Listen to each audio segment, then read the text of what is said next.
Since the goal of life is a supreme aloneness known as Kaivalya,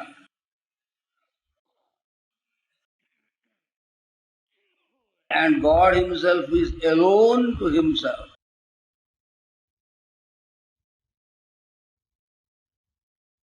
Spiritual practice, sadhana,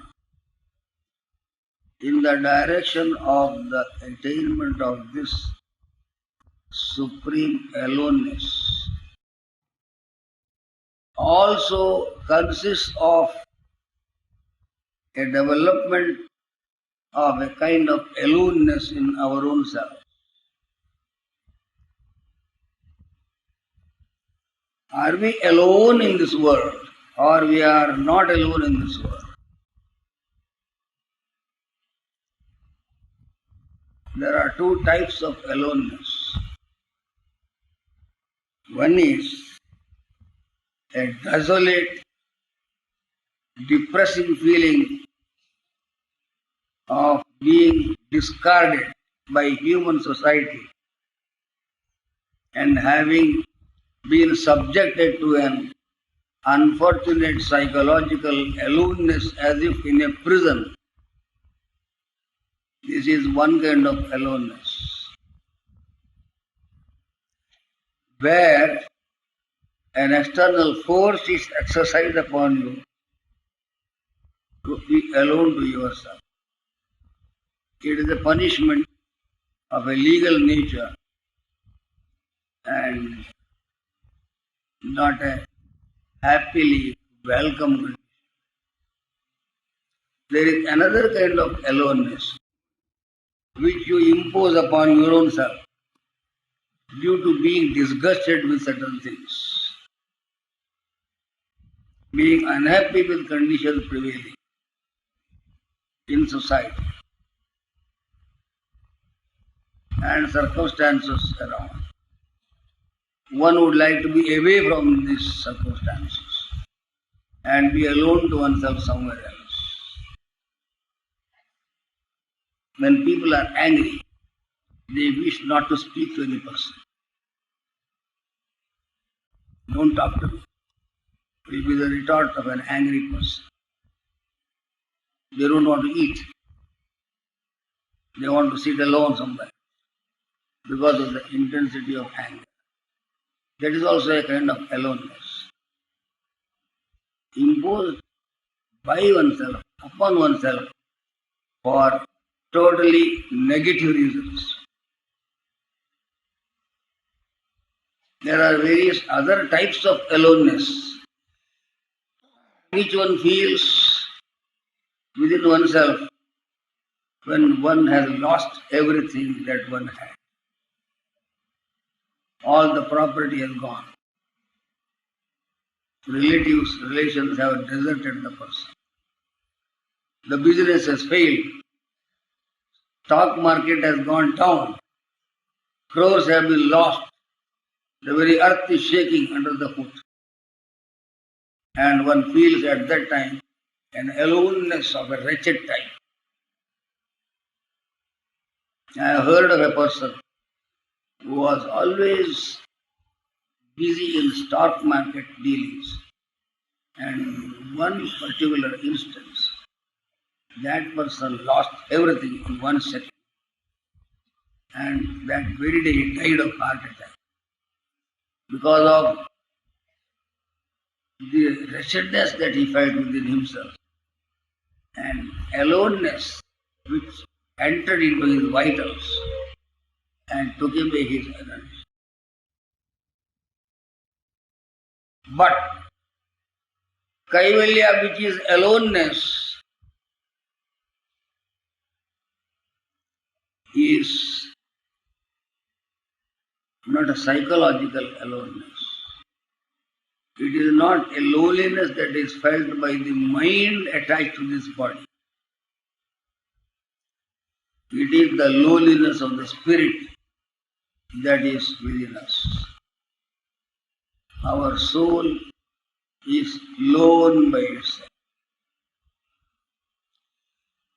that we are, truly speaking, alone in this world is something very easy to understand. All the associations that we are speaking of, money and power and social relations, are artificially created conditions by the coming together of certain favorable atmosphere for whatever reason. Because when a person is born as a little child, that child is totally alone. It has no property.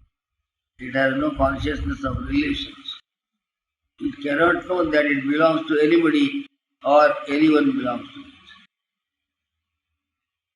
There is a gap of some years which we call life in this world.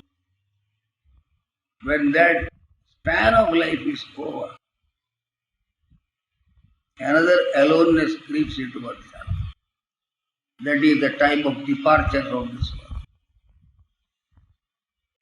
A sense of agonizing aloneness is felt at that time. Because something like a second childhood, the aged person starts behaving as if he is a crawling baby.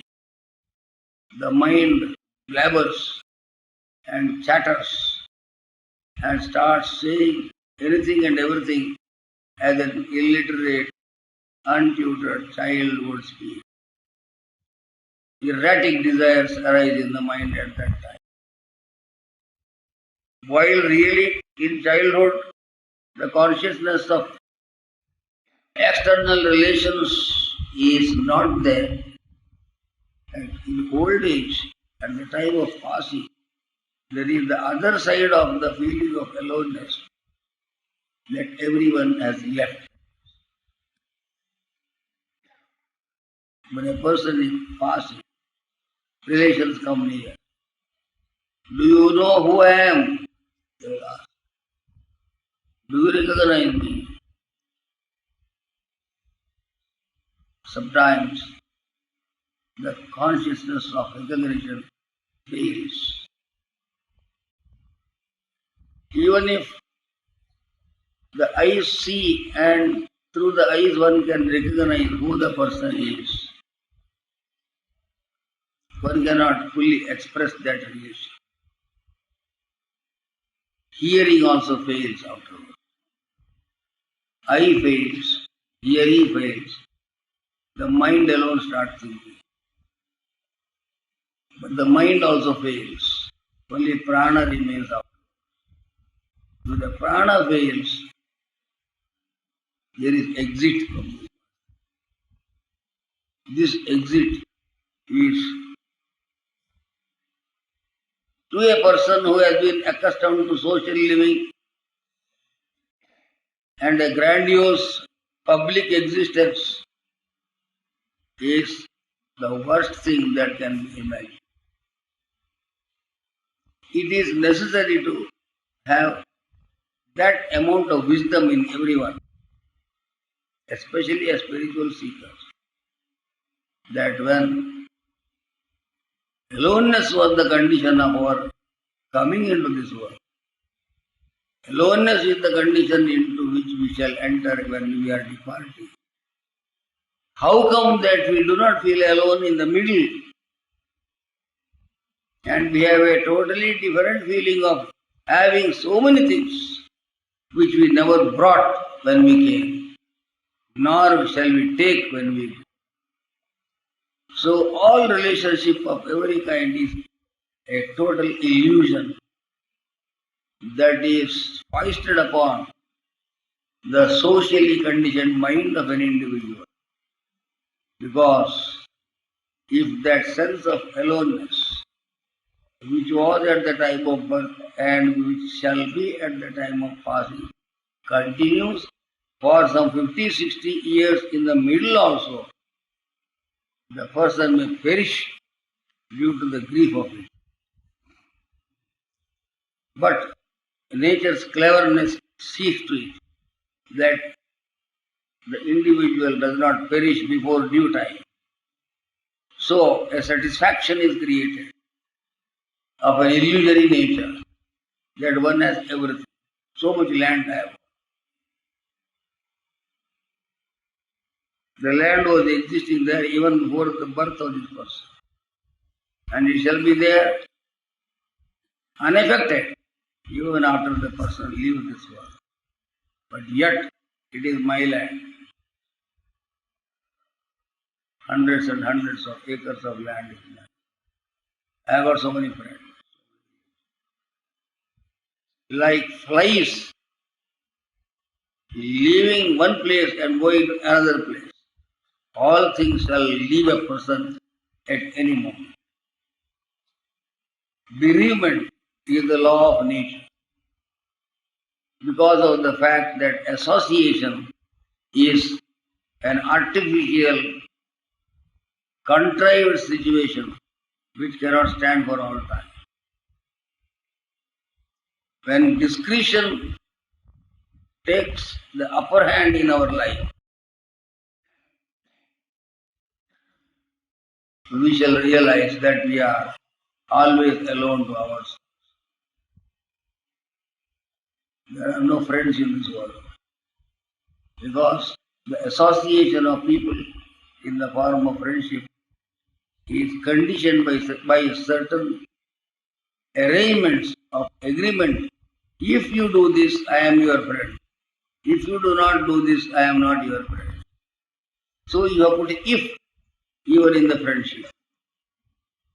And if that if is lifted, no person can be a friend of any other person. It is a kind of contract, as it were, that one enters in when there is an organization and an association. There cannot be an organization or an association of people unless there is agreement among themselves to behave in a particular manner and conduct themselves in a requisite manner for a purpose which is the agreement among themselves. So goes society, so community goes, so states go, so nations go.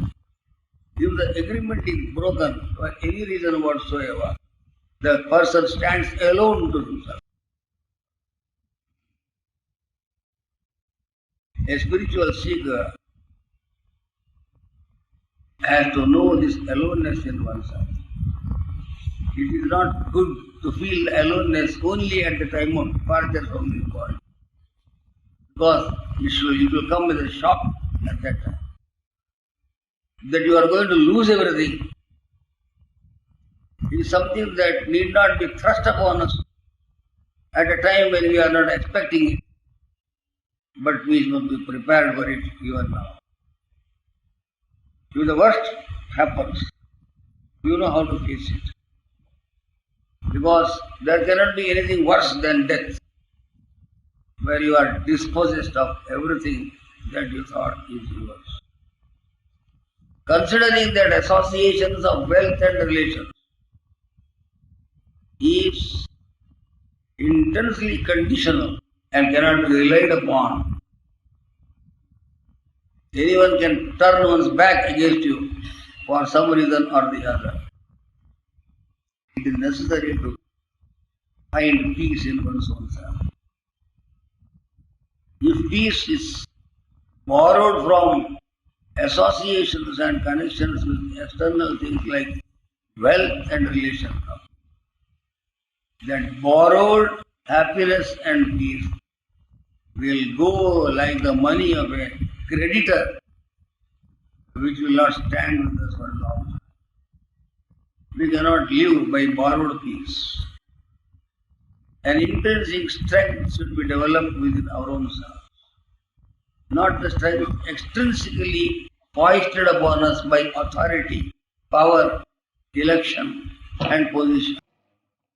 Intrinsic strength is that which one feels within oneself, even if everything goes. But what kind of strength can there be when everything goes? You will be wondering, how can one feel intrinsically strong and satisfied if everything departs, everything collapses? What kind of intrinsic strength can be there? That intrinsic strength comes by your friendship not with human beings and monetary existence, but by your friendship with the nature as a whole. We are not friends of nature. We are opposed to nature oftentimes, many a time, because we feel we are totally independently constituted, though the fact is that our personality is a borrowed existence made up by the substances borrowed from nature outside. Independent of earth, water, fire, air and ether, which constitute our body, we do not exist. But we are not grateful to nature. We do not recognize that our existence is nothing but a borrowed existence, and we live because of nature's cooperation with us. When nature protects you, your aloneness expands itself into the largeness of nature itself. The whole universe is nature in one way. Whatever is an environment around you, about which I spoke to you on the first day itself, is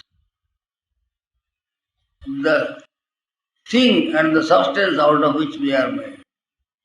Cosmic operations come together in a pinpointed pressure point like manner and form our individuality. Cosmic substances which are spread out in all directions for some reason concentrate themselves at a point and create a situation which is called my individuality. If this is known by us, and if we think in terms of those forces which have contributed to the formation of our personality,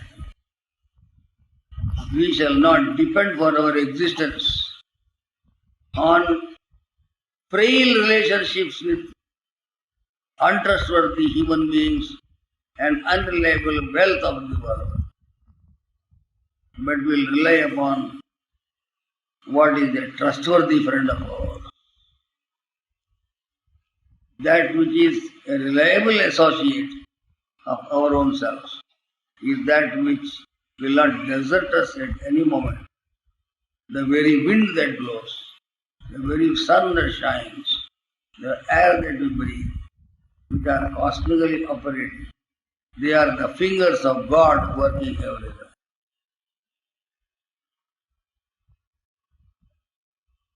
Philosophers, mystics say spiritual life is a process of the movement of the alone to the alone. The small A rising gradually to the highest big A, capital E. Everything is alone in this world. The connection of one thing with another thing is artificial. Two things cannot be joined together under any circumstance. The nature's law is aloneness finally. Nature is indivisible oneness and aloneness by itself. All things stand by themselves in their cooperative makeup, which arises on account of the functioning of the total nature in everyone. Though we look like many people sitting here, we are all little chips of the old block of universal substance, which makes us look similar to one another.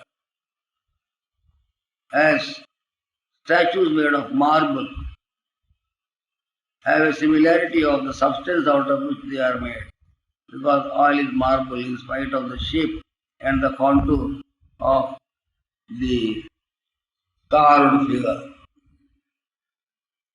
The collecting of oneself into an aloneness by oneself, at least during meditation, is a utter necessity. There should be some time in your life when you feel that you are alone to yourself. People mostly are miserable when they are totally alone.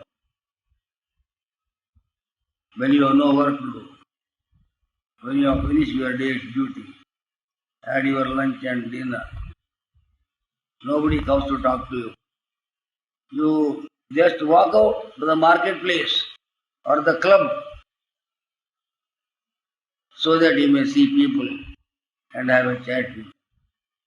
Because to be alone to oneself, unbefriended, unseen, and unsung, is misery.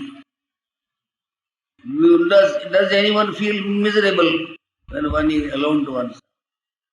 Where is my husband? Where is my wife? Where are my children? Where are my relations? I was expecting these guests. Where are these guests? If they don't come, we are not happy. They are coming, their cooperation, their feeling of at-one-ment with us makes us feel happy. My child, my daughter, my son, my this, my that. If these are dissociated for any reason, a predicament that can come upon us at any time, we shall be lost souls in one instant. It is necessary for a spiritual seeker to feel that he or she is never a lost soul. The soul is ever complete in itself. It only requires recognition of its aloneness. So when you sit for meditation, or even without being in a state of meditation, when you are without any kind of outer association, you can gather yourself into this conviction of your being always guarded by the powers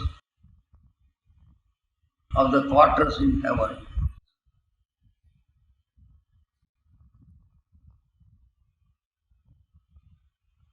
This person who is satisfied in one's own self is guarded by the quarters, say the scriptures. Sarva disho palimasmai haranti. All the 8 quarters of heaven will bend before you and offer obeisance to you. Sarva dishaha palimasmai haranti. Sarvamasmityupasita. Tadbharatam, tadbharatam. Be confident that you are in perpetual friendly association with permanent forces of nature. They can never desert. For this purpose, to get accommodated to a satisfaction of being alone to oneself, intense practice of inner enquiry about one's own self is necessary. What is my importance? Put a question to your own self. Big man, small man, authority, without authority, whatever it is. Let each one put a question to one's own self. What is my value? What is my worth? Is there any worth in me, independently of any kind of external association? When you are alone in your bedroom, when nobody sees you, when you are isolated in a little corner of your own house, divest yourself of the importance that is associated with you by foisting you to external conditions. Put a question to yourself, what is my importance in this world? Sincerely, if you put a question to yourself, you will find there is no great importance associated with oneself. But is it necessary to feel always that one is unimportant person? There is an importance attached to us intrinsically which we have forgotten, and we feel miserable and unimportant and finite, limited, localized, wretched because of our association of importance with conditions of outside world which are artificially made to get connected with us. A deliberate dissociation of psychological connection with things, not necessarily forced upon us by conditions of life, should land us in the ascertainment of our true nature of substantiality or unsubstantiality. If you have a strength of your own inside, born of a conviction of inclusiveness and perfect adjustment of thought, coextensive with the nature as a whole, there should be no difficulty in being alone to oneself.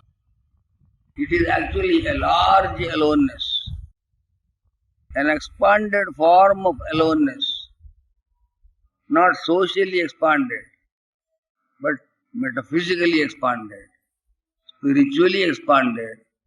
Your soul has touched the souls of things outside. And so, that aloneness that you feel at that time is a spiritual aloneness, a reflection of God's aloneness, as it were. I am reminded of a line from Milton's Paradise Lost, where Adam, having been created, sees around him large nature, one thing having connection with another thing. There are trees and animals, they live in a brood, but he has nothing with him. He complains to God. This is not in the Bible, it is only a Milton's idea. He complains to God Almighty, my Lord, I am alone, you have not given me any friends. Lord Almighty God answers him, my dear child, do you know that I am alone? I have no friends. I have no associations. I am alone to myself. Do you know that? Can you say that I am an unhappy person? Because I have nobody around me and I am alone. Learn this from me. Is an answer that Lord is supposed to be speaking to Adam when he complains of lack of facilities of social association. In the beginning, the aloneness that we feel in ourselves is most unhappy, most unwanted, and grief is the nature of that aloneness that we feel. Oh, nobody wants me. I am like this. Everybody wants you if you only want everything. The world reacts upon you in the manner you react towards yourself. But we have no feeling for things of this nature, and our feeling is in respect of social associations only. Our intrinsic strength does not depend upon any kind of social contact, because that is brittle in its nature and it can break any moment of time. It may be there, doesn't matter, let it be there, but you cannot depend on it always. There is no one in this world who finally wants you and really wants you. Any condition which is unfavorable will reveal this fact in your own self. Do you believe that always there will be favorable conditions prevailing everywhere?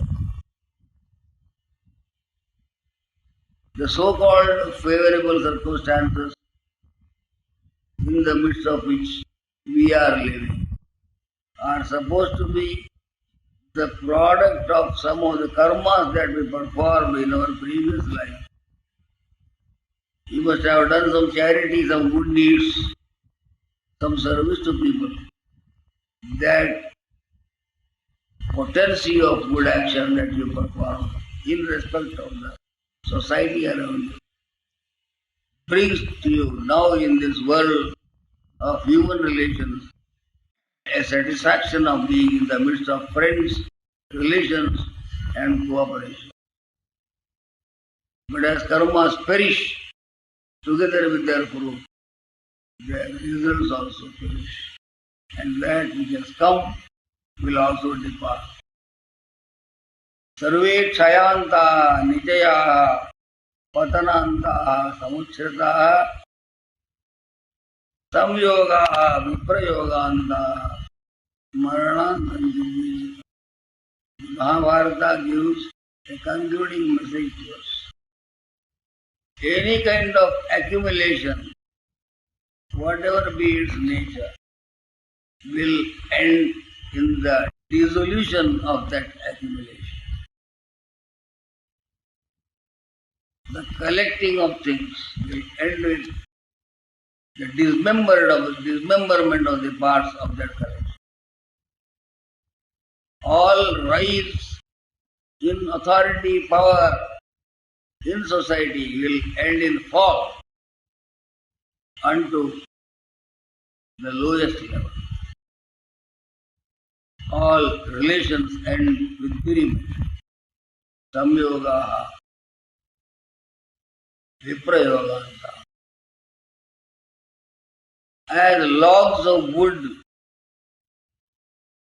incidentally meet each other on the surface of the ocean due to the wind blowing in one particular direction.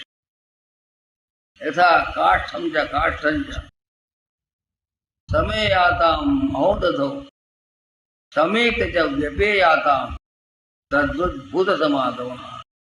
This Sri Krishna Dvajapayana Vyasa in the Mahabharata. Logs of wood become friends of each other, not knowing the fact their friendship and coming together on the surface of the ocean is due to the wind that blows in a particular direction.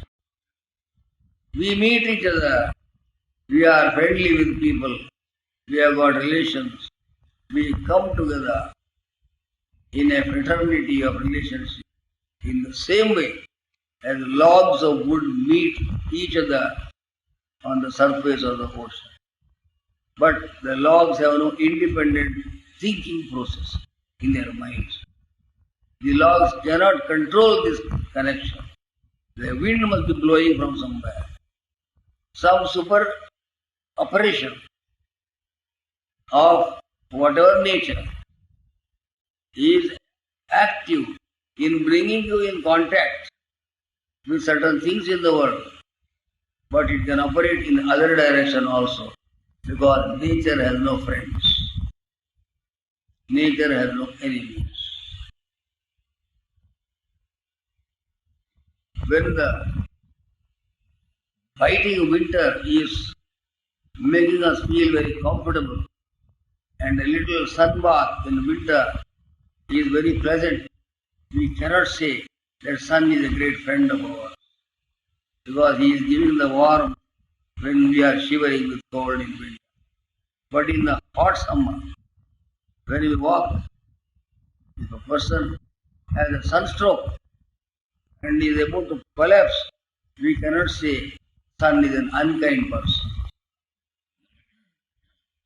The sun was neither favorable to you, not unfavorable. Some operation is there superintending beyond human control, which makes it appear that things are of a particular nature. Maranam danja jeevitam. No one can escape death. Not necessarily after 25, 30, 40, 50 years.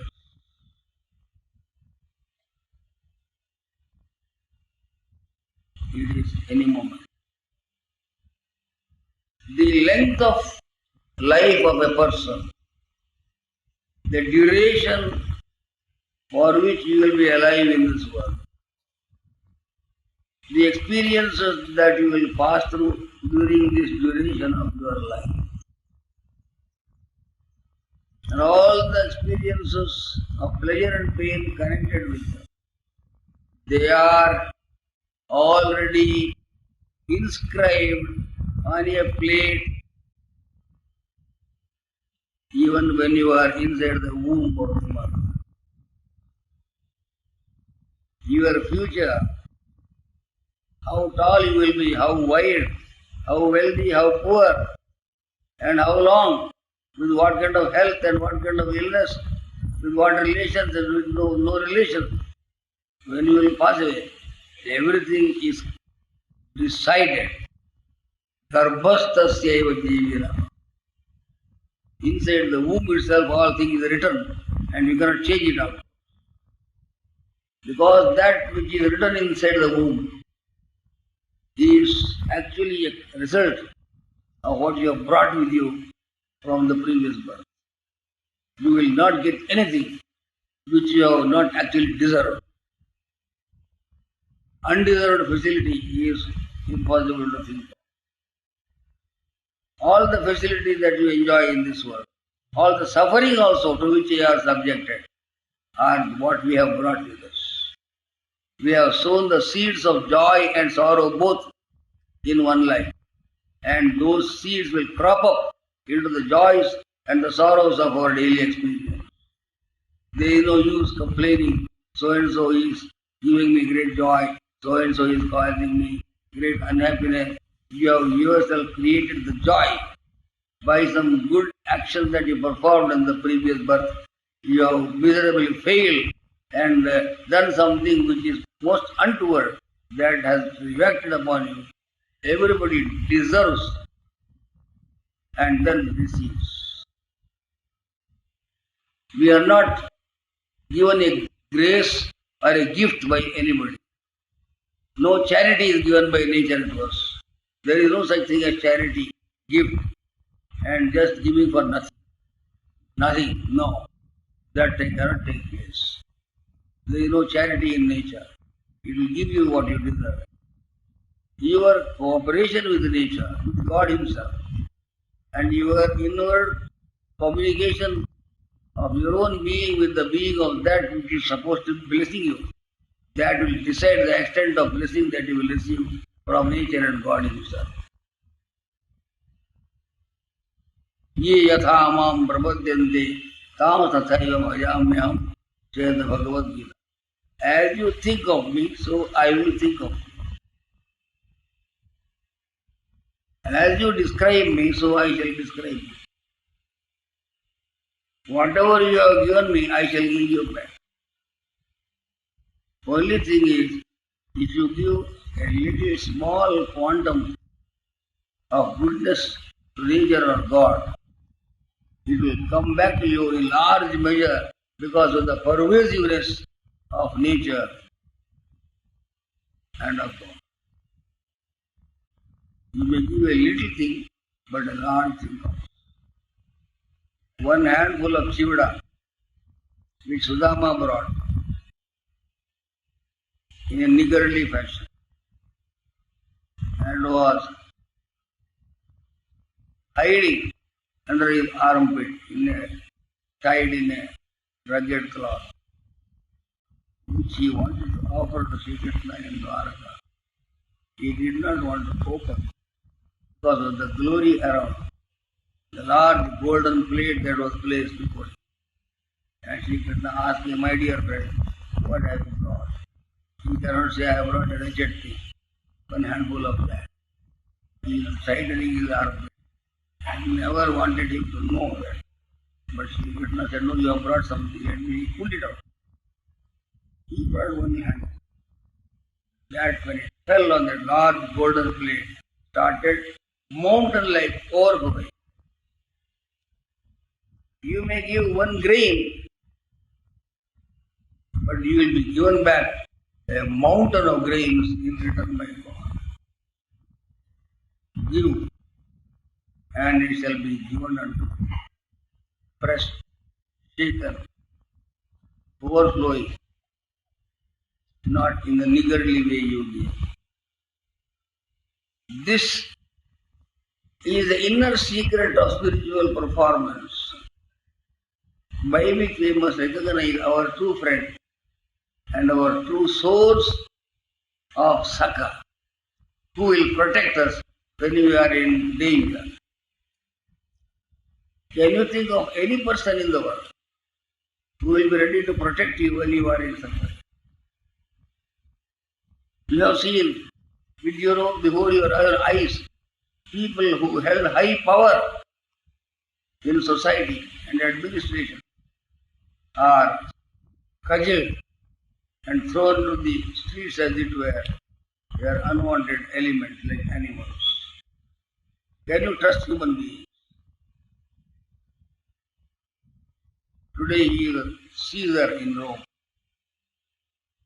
Tomorrow he is a target of attack from the very friends that he has around him. Remember the word of Shakespeare. But yesterday, only yesterday, the word of Caesar might have stood against the world. One word from Caesar would face the whole world. But today, no one is so poor as to do him reverence. King has become a beggar in 1 minute. And if we think we are also kings, and we shall be prepared for that beggarly life one day or the other. You deny a little particle of goodness to God, and you become poor. I'll tell you some humorous story why Sudama became so poor. He was a comrade and a schoolmate of Sri Krishna. They were studying under the Guru Sandipani as students. Among many other students, Sri Krishna, the little boy, and Sudama is being another boy, and many others went to the forest for cutting wood.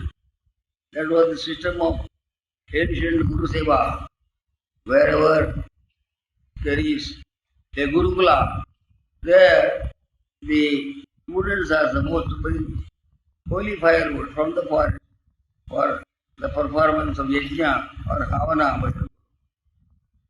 The mother of Sandipani Guru gave some fried nut, chana, gram, fried chana.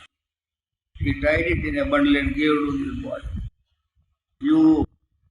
It may be raining, you feel shivering, you may be hungry. When you come in the evening, you will find it very bad. So I will give you a bundle of this fried chana.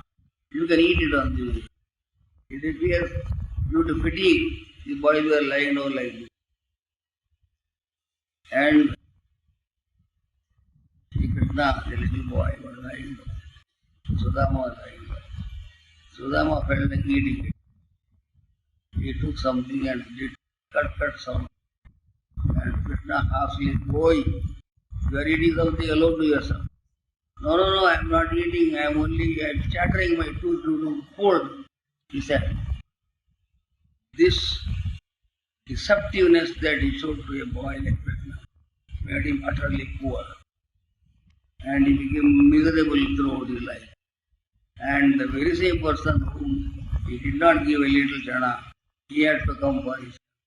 These are the stories of Puranas. We are mightily guarded. Is something that we have to remember. We are not without friends and relations, but they are in the original heavens and not in the mortal world. Mortal friendship will perish like anything that is mortal. Mortal association, mortal wealth, all things go by the very meaning of the word mortality. They cannot stand. We want immortal satisfaction, unending security, not only for a few minutes. That unending security will be possible only If our real immortal nature associates itself with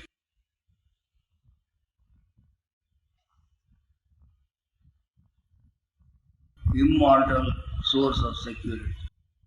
Deathless sources of security alone will give us deathless security.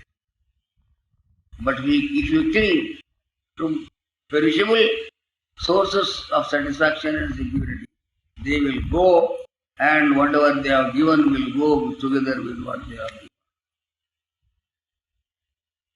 Trust in God is not simply believing in something. It is an inwardness that we are accepting within ourselves that everything is well with us.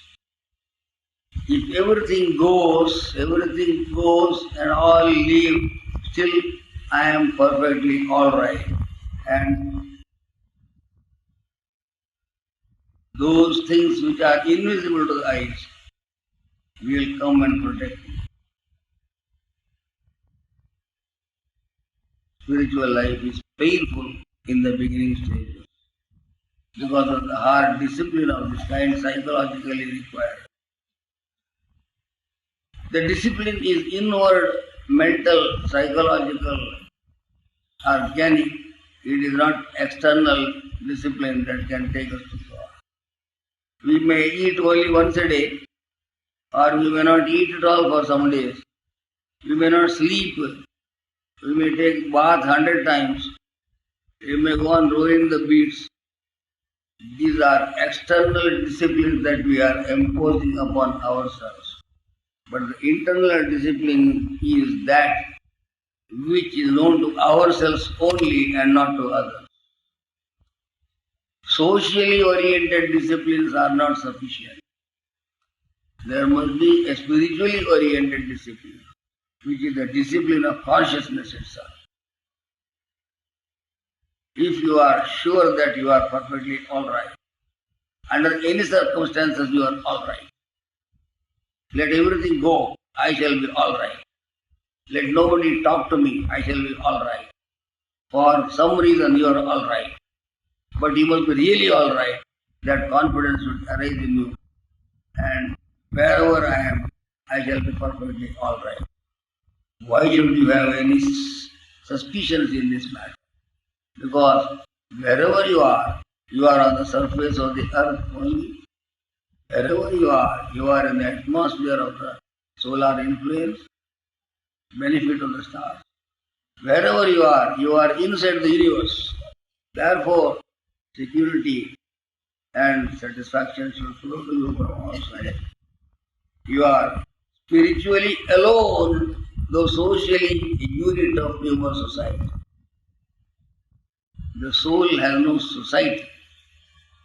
It cannot belong to somebody else. One soul does not belong to another soul. There is no belonging because of their indivisibility of character. Our indivisibility of innermost selfhood will guard us from any kind of miscalculated feeling of there being security from unsoulfilled, externalized association. To think like this will bring some unhappiness inside because one may feel that spiritual discipline is an abandoning of the joys of life. It looks like that. That is, you are prepared for the bereavement of all the satisfaction that you may have in this world. One day they will leave you. This is a fact. But that very thought is agonizing.